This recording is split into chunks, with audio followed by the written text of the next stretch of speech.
Hello everyone, my name is Elizabeth Manns and I'd like to welcome you to the April 4th Coalition Show. This is the May 27th edition, 2024 edition of the show. And I lost the train of thought again. This is the May 20th, 2024 edition of the show. The April 4th Coalition's mission statement is, we are for workers' rights and collective bargaining rights, and are against tax breaks for the rich and corporations who ship our jobs overseas. We support all the articles of the Universal Declaration of Human Rights, but as is our custom, we put the emphasis on Article 23 at the start of the show.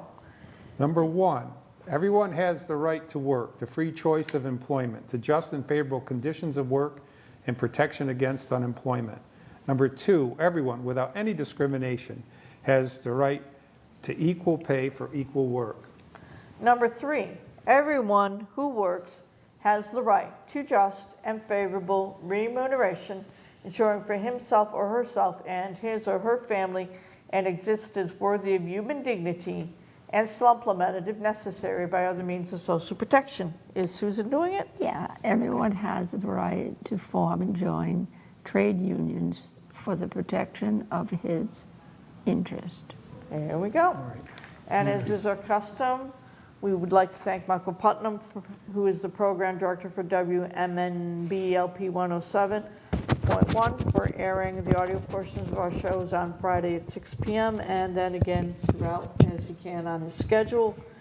And thank you to the staff at Northern Berkshire Community Television Corporation, Joanne Hobart, David Fabiano, and Nicole A. Brown for their assistance in producing the show.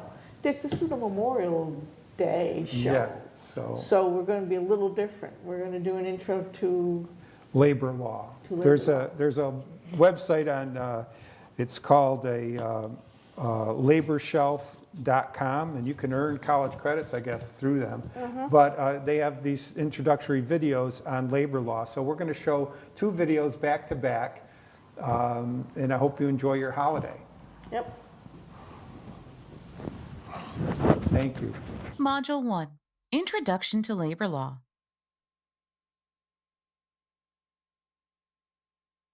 As the U.S. economy industrialized during the 19th and 20th centuries, laborers were subjected to increasingly unsafe and unhealthy working conditions, unregulated child labor, unlivable wages, and work weeks that commonly exceeded 70 hours. Employees needed some way to advocate for safe workplaces, adequate wages, benefits for them and their families, and reasonable hours.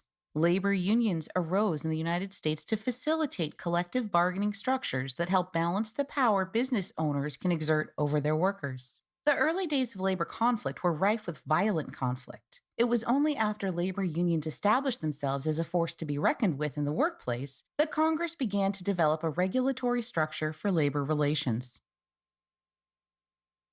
The rise of American labor laws.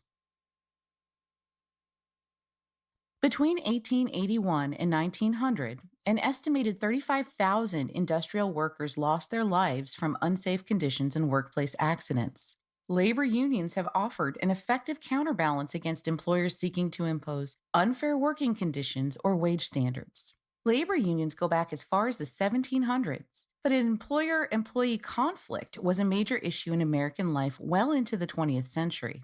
By the turn of the 20th century, an estimated 100,000 workers were going on strike each year.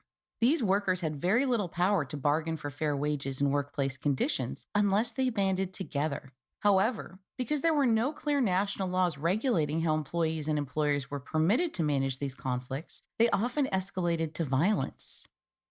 During the 19th and early 20th centuries, the state and federal governments took a position against organized labor. Labor unions were considered illegal conspiracies under old common law doctrines, and once the Sherman and Clayton Acts made any conspiracy to restrain trade a criminal act, unions could be legally prosecuted for organizing boycotts, walkouts, or strikes. While some states passed laws during the 1860s and 1870s that legalized collective bargaining, for the most part, participating in a labor union before Congress passed modern labor reforms in the 1930s was a highly risky endeavor. During the Homestead Strike of 1892, for example, Management at the Carnegie Steel Company's Homestead Steelworks responded to a worker strike by locking picketing workers out of the shop floor and then hiring professional strike breakers to forcibly push past the picket line. The strike turned deadly when both sides opened fire, and the conflict continued until the local government sent in the militia to forcibly reopen the plant. Any lessons learned from the Homestead strike were short-lived, and another deadly labor conflict, the Pullman strike, followed quickly on its heels. During an economic downturn in 1894, the Pullman Palace Car Company cut wages to below livable standards. In response, workers joined in a strike against the company. Members of the American Railway Union, led by famed labor advocate Eugene V. Debs, joined together to organize a national boycott of Pullman railway cars, and within just a few days, over 125,000 workers on 29 railroads had quit work. Siding with management, President Cleveland deployed 2,000 Army troops to intervene and end the conflict. 13 workers died during the Pullman strike, and shortly after the conflict ended, President Grover Cleveland established Labor Day as a national holiday in memory of the sacrifices of these and others who lost their lives fighting for fair labor. The U.S. government intervened on behalf of the striking workers for the first time in American history during a coal workers' strike in 1902. President Theodore Roosevelt threatened to take federal control of the coal mines if owners did not bargain with the United Mine Workers of America labor union in good faith and settle the strike quickly. The conflict resolved peacefully, and the union achieved higher wages and shorter workdays in the process. In 1935, Congress passed the National Labor Relations Act, a federal law aimed at standardizing and regulating union formation and labor relations across the nation. The law, an important component of the New Deal legislation passed to help stimulate the economy out of the Great Depression, was passed to help unemployed people improve their prospects in the struggling economy. The National Labor Relations Act forms the basis for labor relations activities nationwide, and it has helped American labor unions evolve from small, grassroots organizations to major players in the American economy. Today, there are roughly 60 unions representing nearly 15 million workers in the United States. The National Labor Relations Act. On July 5, 1935, President Franklin Roosevelt signed the National Labor Relations Act into law. The National Labor Relations Act was the first federal law governing unions, and it provided an express right for the collective bargaining and representation of people in a workplace. The law aims to encourage healthy labor relations and limit potential conflicts between employees, employers, and labor unions. It seeks to achieve this goal by articulating and enforcing a set of basic rights guaranteed to every private sector employee to organize, to join trade unions, to strike, and to engage in collective bargaining, contract administration, and grievances. The law also created the National Labor Relations Board and charged that agency with overseeing the administration of the law. To claim rights under the National Labor Relations Act, employees must qualify for coverage. The law applies to most private sector workers and employers that meet a minimum threshold of commercial activities that have been standardized over time. Jurisdiction under the NLRA is very broad, but also highly fact-specific. For example, employers in retail industries that provide apartment homes, condominiums, hotel or motel accommodations, taxi services, home construction, or amusement services trigger NLRA jurisdiction when they achieve annual gross revenues of $500,000. For non-retailers and businesses providing transportation, shipping, warehousing, or packing services, this threshold goes down to $50,000. Cultural and educational institutions must achieve at least $1 million in gross annual revenue to be covered by the law. The Act also applies to all commercial activities owned and operated by Indian tribes, except tribal enterprises organized to carry out traditional government functions. The law does not cover supervisors or managers, nor does it apply to independent contractors, farm workers, or government employees. The NLRA applies to most workers in the United States, but some categories of employment are excluded. Some are excluded, for example, because they are afforded labor protection through other federal laws. Employees of the federal, state, or local governments, including wholly owned government corporations, are expressly excluded from coverage. However, in 1962, President John F. Kennedy issued Executive Order 10988, which officially established federal government employees' rights to bargain collectively. Today, the American Federation of Government Employees Labor Union represents over 700,000 federal government employees. Section 7 of the NLRA guarantees important workplace labor rights, and employers violate the law if they interfere with the exercise of these rights. This portion of the law gives covered workers the right to form, join, or assist labor unions for collective bargaining through representatives of their choosing. It also gives workers the express right to engage in other concerted activities for the purpose of collective bargaining, which includes a broad set of rights surrounding when, where, and how workers can assemble. Section 8 of the Act forbids employers from interfering with, restraining, or coercing employees when they exercise their rights under Section 7 of the law. If people protected by Section 7 are retaliated against or otherwise victimized by conduct violating the NLRA, they are encouraged to file charges against the employer with the National Labor Relations Board within 6 months of the violation. The National Labor Relations Board.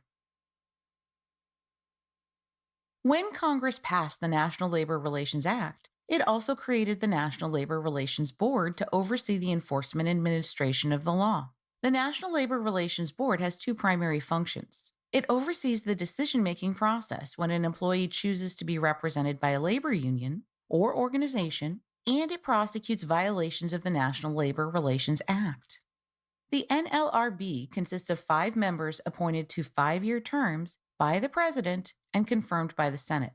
Congress tasked the board with protecting the rights of workers who refuse to work in unsafe or hazardous conditions, as long as the refusal is in good faith, concerted, and not in violation of a no-strike clause of the union contract. This includes a right to brief work stoppages and strikes necessary to avoid job hazards and abnormally dangerous threats. Employees, employers, and unions can file charges with the board against each other, alleging illegal activity or behavior. In some cases, such as when an employer retaliates against an employee for refusing to work in unsafe conditions, the employee can file a charge or complaint with both the National Labor Relations Board and the Occupational Safety and Health Administration. The agency's general counsel conducts investigations and uses its discretion to decide which possible labor violations to litigate. Once the board accepts a case, it has the power to order an employer to cease and desist any labor law violations, reinstate employees who were wrongfully fired, and even to require the employer to issue back pay to the employee for any period that she was wrongfully unemployed. The board has a deferral policy for certain unfair labor practices that cease before the agency issues an order stopping it. That means that in many such cases, the board will defer to the union's grievance procedure if the union can file a contract grievance to try to settle the alleged violation activity. This has the effect of allowing normal civil system to deal with damages from past violations, leaving the board to focus on ongoing violations. However, there are 2 exceptions where the board may take the case without deferring. Accusations that an employer has refused to provide a union with information, or that the employer has retaliated against workers for filing unfair labor practice charges. In either such case, even if the illegal activity has ceased, the board may still move forward with a case. Employer restrictions under the NLRA. In addition to clarifying the rights of labor unions and employees in the workplace, the National Labor Relations Act places several limitations on how employers can interact with their employees. For example, employers may not favor non-unionized employees over unionized employees by granting bonuses such as promotions, pay raises, or special favors. Employers also cannot lock out employees for supporting unionization, nor may an employer prohibit union discussions. Companies may not discriminate against non-union workers or against union workers in any overt manner while forming the workplace rules for communications and activities in work areas. Employers violate the NLRA if they threaten employees with the loss of work or benefits or closure of the facility as a consequence of joining a union. Likewise, employers may not spy on union gatherings, pretending to spy on union meetings, or question employees about union membership under coercive circumstances. Discriminating against any employee who has engaged in an activity protected by Section 7 of the NLRA or otherwise exercises rights under the law is also prohibited. so employees cannot be demoted, fired, or penalized for engaging in these activities. However, this is not to say that employers are banned from deterring union activity in any manner. Employers may pass neutral policies that have the effect of suppressing union representation, so long as that is not the intent of the rule. Consider, for example, that a company may ban all literature, union related or not, from being distributed in work areas, even if that has the indirect effect of preventing dissemination of union related flyers, pamphlets, or other promotional literature, unless it can be proven that this was the intent of the rule. Likewise, when the companies must allow workers to discuss union matters during non-working hours in non-working areas, companies may prohibit employees from talking about unionization during working hours in work areas, just as businesses are permitted to limit any distracting activity during work hours in work areas. Some companies that oppose unions have gone so far as to hire professional consultants to carry out anti-unionization tactics. These so-called union busters are usually business professionals or attorneys who help companies divert employees' attention away from unionization. They may advise companies on techniques to discourage the official organization of unions and, if necessary, defeat union organizing campaigns. Union busting techniques can be as aggressive as any political campaign. They can include directed strategies aimed at using misinformation and distraction to deter workers from unionizing without quite reaching the threshold required to violate the law. However, under the Labor Management Reporting and Disclosure Act, employers and hired union avoidance professionals must report their activities to the Office of Labor Management Standards to ensure transparency in these campaigns. If a workplace labor organization campaign is successful, a union can petition the National Labor Relations Board for certification. A labor union is an organization of workers who join together to protect their common interests and improve working conditions at their place of employment. Often, this includes addressing economic and social justice issues in the workplace. However, the primary purpose of a union is to provide workers with greater power to negotiate with their employers, who often hold the leverage when setting employment terms. To ensure that workers are not subject to unfair pressure when agreeing to terms and conditions of employment, labor unions organize into collective bargaining units that can wield greater force at the negotiating table.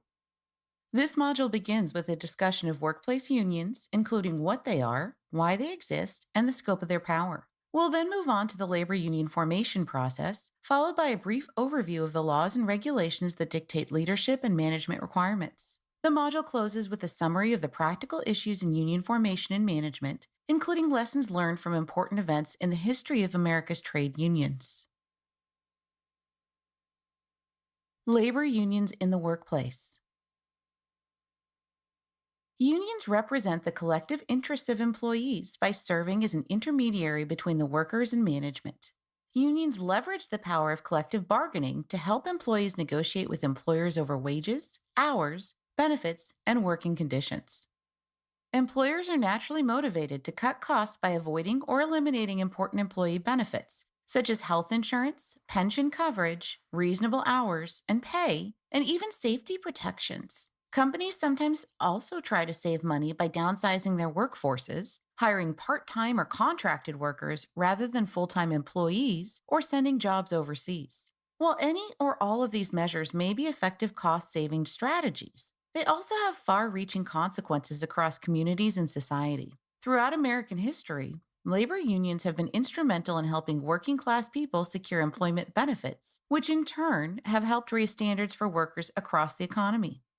American workers rely on their employers for a wide variety of benefits that extend well beyond wages and cash compensation. This includes profit sharing or stock options, bonuses, family leave, flexible work hours, vacation and sick days, on-site child care, insurance, and many other important benefits not reflected in an employee's regular paycheck.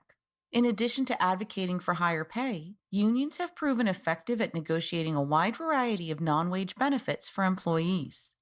Over the decades, unions have helped workers secure more reasonable work hours, retirement plans, health insurance, vacation and sick leave, tuition reimbursement, safer working conditions, and other benefits. Also, depending upon the resources available, union members can benefit from services and discounts provided by the labor union itself. These can include financial services, legal services, discounts on travel, car rentals, assistance for workers facing financial hardship and disability, layoff, strikes, and other perks.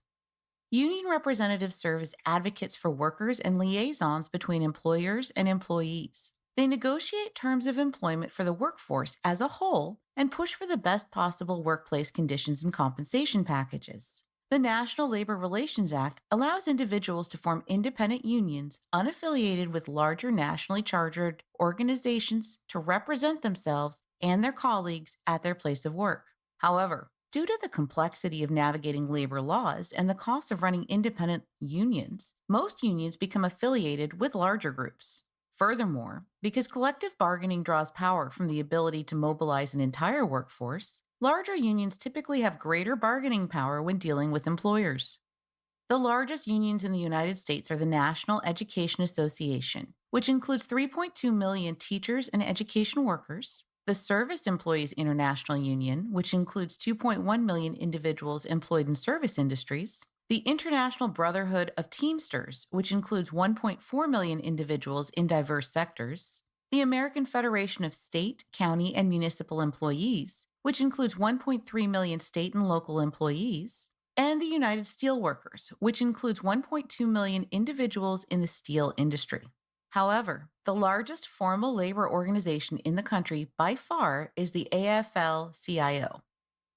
The American Federation of Labor, abbreviated AFL, was established by renowned labor advocate Samuel Gompers in 1886. With 1.4 million members at its peak, the AFL was successful at negotiating wages and improving workplace safety. The success of the AFL inspired the formation of more and more labor organizations. In 1935, labor reformer John L. Lewis formed the Congress of Industrial Organization, abbreviated CIO, which brought together several unions into a single federation. In 1955, these two federations merged to become what is now known as the AFL-CIO, which currently represents 55 national and international labor unions consisting of over 12.5 million workers. American labor unions are very powerful and are far from incorruptible. Although they may have started off with the best of intentions, some labor organizations have turned on their members. Congress passed the Labor Management Relations Act, also known as the Taft-Hartley Act, in 1947 to curb these abuses. This law was passed to extend the protections afforded to workers through the National Labor Relations Act. The Labor Management Relations Act was passed to limit the power unions could exert over employees. The law identifies and prohibits unions from engaging in certain actions it identifies as unfair labor practices. Practices prohibited by the law include the restraint or coercion of employees or employers, discriminatory behavior, refusal to bargain in good faith, and certain types of strikes and boycotts. Although the prohibitions contained in the Act remain strong deterrents for inappropriate union behavior, the National Labor Relations Board still receives thousands of allegations of union violations of labor laws each year. In extreme cases, unions that are unable to manage themselves in a manner that best serves their members may be decertified or dissolved. Forming and dissolving a labor union. American labor unions are governed by constitutions and bylaws drafted by their members at the time of formation and amended as necessary over time. These constitutions and bylaws detail the structures and inner workings of the unions, including operating conditions, internal policies, leadership structure, compensation terms, and internal dispute resolution procedures. Local unions consist of local workers who organize under their own charters or those of national and international unions. Local unions may include members from the same company, region, business sector, or members employed by different companies. Each local charter has its own governing body.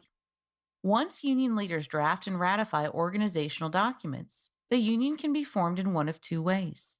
First, an employer may voluntarily recognize the workers as a union, in which case the union is formed without the need for any further formal processes or procedures. Where employers opt not to recognize the union voluntarily, the National Labor Relations Act requires a secret ballot election, allowing employees to vote on whether they wish to join the union. Union organizers must earn a majority vote in favor of official union representation in order to move forward with union formation. Once the union is formed, members vote again to determine whether they want to be represented by this union, discontinue union representation, or vote on a different union affiliation. After an election is held and a majority of members vote yes for a particular union to represent them, the union membership votes on which members become the union's representatives and officers. After an employer consents to union formation or organizers achieve a majority vote in favor of formation, the National Labor Relations Board must then certify the new union. To earn certification, union organizers must file an application with the board requesting collective representation of a bargaining unit. The application describes what the workers would like to see changed in their workplace and how they can leverage the power of collective bargaining to achieve these goals. The National Labor Relations Board reviews the application, addresses any concerns the employer may have about the application, and interprets the National Labor Relations Act to determine whether to certify the union. Once the board certifies a union, the employer is legally required to recognize the union and bargain in good faith with union representatives. It is sometimes necessary for a union to dissolve or for individual members to leave the collective. The decertification process allows members of a bargaining unit who no longer want to be represented by a labor union to petition the National Labor Relations Board to withdraw the union certification.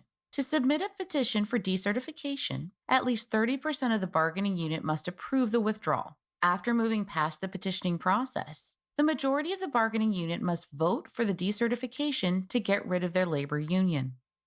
Compared to decertification of a union as a whole, terminating individual membership in a union is relatively simple. The Supreme Court declared the general right to resign from union membership at any time in the case of Pattern Makers versus NLRB in 1985. Moreover, unions may not impose unreasonable burdens on members wishing to leave the organization.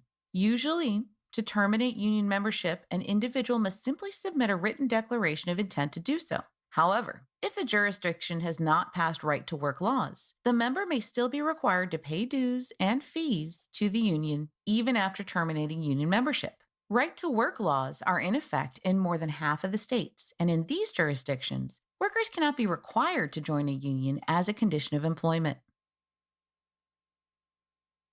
Labor union management, organization, and leadership.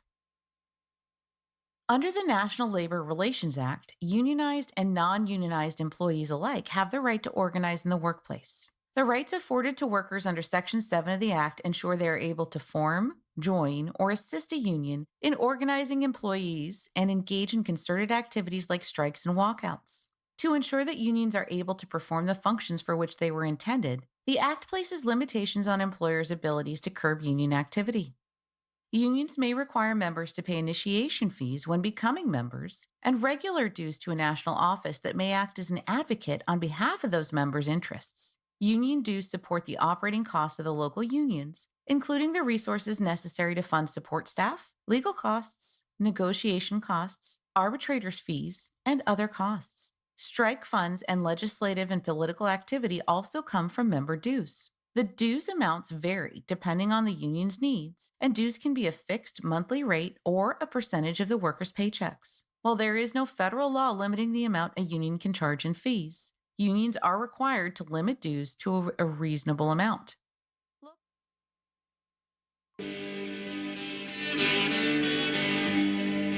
There's power in a factory, power in the land, power in the hand of the worker. But it all amounts to nothing if together we don't stand. There is power in a union. Now the lessons of the past were all learned with workers' blood. The strikes of the bosses we must